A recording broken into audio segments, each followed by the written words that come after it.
Hey, Queen City Minis and more fans, welcome back, folks. So, guys, today we are talking the old world, specifically the Tomb Kings with Tomb Guard. We talked about the elite knights on foot last week. Today we're talking about the undead on foot. So, guys, if you haven't done so yet, make sure you subscribe down below to stay up to date with all of our other Warhammer the Old World content, and consider joining down below. For just 99 cents a month, guys, you get early access to videos, you get members only videos, as well as an extra entry into all of our giveaways. So definitely check that out down below. It's not a ton, but it does go a long way to help the channel. Or guys, just subscribe. Subscribing goes a long way to help us and get our content out there. Alrighty guys, not only do we look at the stats here, we look at the lore too. So the Tomb Guard are the partially mummified remains of a king's elite guard. Whole regiments of exceptional warriors in life and maintain all their discipline and martial skills in death. In battle, they form unwavering ranks of armored warriors. They have spilled the blood of their enemies for countless centuries, and numerous armies have been dashed against their implacable shield walls. So, guys, these are the elite warriors of the Tomb Kings. Kind of like the knights on foot are the elite, like, foot soldiers of the Bretonians. These guys are the elite foot soldiers of the Tomb Kings itself. They're not like the general peasantry with shield and spear. These guys are trained warriors in ornate heavy armor that fight for their king to the last breath. Actually, well beyond the last breath in this case. Now, before the cost of this kit takes your breath away, let's look into the box itself. So you get 20 Tomb Guard in here. So you can build them with either hand weapon and shield or halberd and shield, and you have enough for 2 full commands. So if you want to make 2 units of 10 out of this box, you have more than enough bits to do it. But I think 20 is a great unit size for this, and 1 box will pretty much get you a unit that you want. If you want to go crazy, you can get 2 and make it a 30-man block, or just add 1 model to the unit like a Tomb King, and then you can do 7 ranks of 3 for a unit of 21. So overall, it's a really cool kit, and if you're big into conversions, you get a ton of extra bits in here to really help you make the most of those Tomb Kingy conversions. I know I used bits out of here to make the snake ladies from Age of Sigmar into the Ushabti. So super cool little kit. Alrighty guys, when we look into the Tomb Guard with the rules themselves, they have a movement of 4, weapon skill 3, ballistic skill 3, strength 3, toughness 3, wounds 1, initiative 2, attacks 1, and leadership 5. So overall, a solid stat for a set of Tomb Kings, okay? These are undead skeletons. They're not meant to be super amazing, but they have solid stats to work with, similar to that of like a regular human. They also come with a hand weapon, shield, and light armor, but a lot of these stats can be buffed with characters and other items that we're going to talk about here in just a little bit. Alright, now as far as special rules, they have cleaving blow, not killing blow. Alright, close order, indomitable 1, Kopesh Nekaharan Undead, regen 6+, and regimental unit. So they have close orders, they're getting that bonus in combat. Indomitable 1, so they crumble 1 less. They have cleaving blow, so 6s basically kill stuff. Kopesh Nekaharan Undead, so they don't take fear or terror tests. They cause terror, and if they lose a combat, they crumble. So for those of you who don't know what that is, instead of taking a leadership test to see if you run away, they lose models equal to how much you lost the combat by, which can be a good and a bad thing depending on how well it went. All right, if you're losing 1 or 2, not a big deal. If you're losing like 6 or 7, that's a big deal. All right, regen 6+, and regimental unit. So they can take halberds for 1 extra point. Full command, I believe it's like 7 points each, so 7 points for a champion, 7 points for a musician, 7 points for a standard. I would definitely take a champion anytime you can, especially to prolong duels or to like just get that extra attack in the fighting rank.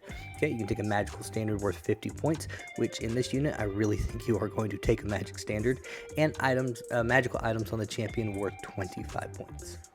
Alrighty, so as far as the Tomb Guard unit goes, I really feel like one of the best ways to buff these guys is to put something in there for them to guard, aka a monarch. So this unit can have either like a Tomb King or a Tomb Prince in there. They're both monarchs of Nekahara. They both have the ability My Will Be Done. So on a leadership test, which, you know, for Tomb King is a 10 and the Prince is 9, you get the following buff to any unit character mount that the Tomb King is on, and it's basically D plus D3 move or plus 1 weapon skill or D3 initiative. You have to pick one of those three. So you really have a lot of different buffs that you can spread out throughout the game. If it's early on and you need the movement, you can get D3 move. If you're in combat, plus 1 weapon skill. Or if you need to just go a little bit faster to try and get some attacks in before your opponent, especially in like a challenge with the Tomb King, you can go for the extra initiative. Now, another way we can buff these guys is through the Necrotech. So the Necrotech, I know, is one of probably the most hated characters within the Tomb King branches, but it's one I like for his buffing abilities.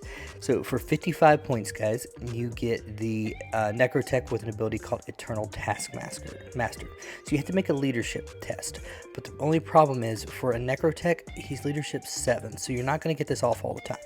But if you pass this unit gets plus 1 attack and hatred. I feel like for 55 points, I could spend my points on much worse things than a Necrotech. So I would probably take this in the unit just to give them hatred for the rerolls to hit. And plus 1 attack, taking these guys from 1 attack to 2 is a big deal, especially when they charge and they get the bonuses from the Tomb King. These guys are going to be insane in combat, so really think about that when you're making your list, especially in larger point games. Now, we can buff these guys beyond just characters themselves. Alrighty, so now remember that this unit does have a banner allotment of 50 points, so you can take a magic standard up to 50 points, and one of the best ones for this is the Icon of the Sacred Eye. It basically gives the unit plus 1 weapon skill. So this unit would basically just go to weapon skill 4 with the banner, and then you give them the Tomb King's bonus of an additional plus 1 to their weapon skill, and they become weapon skill 5 on undead guys, which is a little terrifying, to be honest with you, but a fantastic unit and a fantastic upgrade. And if you're taking a big unit of these guys, I think the 50 points is well worth. Alrighty, so when we talk about ranking this unit, guys, because we do like an overall review at the end of these, this is kind of our system we use. So if it's an F, it's not usable. If it's S, it's overpowered, and a C is average. Okay, so now there are some levels in between there. The biggest difference is between A and B. So A is going to be an auto include, you're going to use it in every list. A B is a good unit that does the job it's supposed to do, but its job may be limited to certain ways to play. So keep that in mind when we talk about these buffs within the unit rankings itself. But for this unit, guys, I give these guys a CB. So as far as a C, that is a base stat. So in other words, if I am just taking a unit of these guys at 10 points a model, which is a little expensive, right, I would probably take them in a unit of 20 with a full command just as they are. I kind of give that as a C rank. That would be my unit that kind of goes up. They're not going to be super hard hitting. They're going to do some damage, but they're not going to be absolutely amazing like train wrecks that just go across the battlefield during the game. Now, as far as buffing these guys, if I want to take these guys and make them like a 40-man unit with halberds and give them a Necrotech and then a Tomb King as well as the banner, these guys are going to jump up to a B. Okay, because they're going to do some crazy damage. That's 2 attacks each, plus 1 for the champion itself, which makes them really, really good. Okay, and then you're going to have a Tomb King in there, buff to the 9s, doing some damage. Some a Necrotech in there, doing damage as well. And they also have cleaving blow.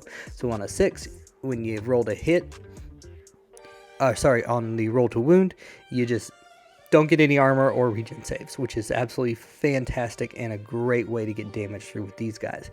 And it's actually even good on just the regular unit itself. Okay, especially even though they have hand weapons, they still get, because of Kopesh, -1 to AP when they have a hand weapon. But overall, guys, this is a solid unit. You're going to see these guys a lot on the table, especially to fill out that core requirement, because a lot of times you can take one unit of these guys as a core choice, which is great. Okay, now good luck finding this kit. It's sold out at a lot of places, so hopefully you got it when they came out. If not, hopefully we get a restock soon. But as a Tomb King player, if I bought that big $300 box and I was like, hey, what can I do to make this box a little better or take it to the next level? I would buy a unit of Tomb Guard to add to it. Okay, build them up, all 20 members, awesome. So super good unit to do in there, especially if I'm taking the Lynch Priest on the dragon rather than the Tomb King on the dragon, because I do think this unit really does need a Tomb King in it, but doesn't really have to have a Tomb King in it. If you want to bring out their best, definitely put a Tomb King in it. Okay, but guys, let me know what you think down below. Do you think this unit is absolute garbage? You think my rankings are right, or you think they should be a BA? Okay, now remember, there are some downsides to this unit though, and the big thing is going to be cost. If you're taking a Tomb King and Necrotech, that banner, plus a big unit of these guys, you're going to probably take the Halberd for the increased strength. Okay, that's a lot of points investment into this, especially if you're taking like a 30-point unit. At base, that's 300 points. Because these guys are 10 points each, and then it's +1 additional point for the Halberd. So these guys can be a pretty heavy points investment in the army itself, when there are a lot of competitions for points within Tomb Kings. Because you could play a Monster Mash list, you could have a bunch of Tomb Scorpions, you could play Magic Heavy. There's a bunch of different ways to play these guys. But let me know what you think down below, guys, and as always, thank you for watching. Alrighty guys, if you haven't done so yet, make sure you subscribe, like, and share this video to help the old YouTube algorithms get us to other players as well. Make sure you come back on Saturdays for our other old world content. Remember guys, on Thursdays we talk drop verse when I can make a video. Alright, Fridays are going to be for Age of Sigmar whenever the new edition drops. Wednesdays, whatever Wednesdays, it's kind of where I make videos and do kind of what I want to do. Mondays is reserved for Conquest of the Last Argument Kings with our unit deep dives. So guys, if you haven't done so yet, make sure you check out all that other content. Thank you so much for watching guys. Queen City Minis and more folks, signing out.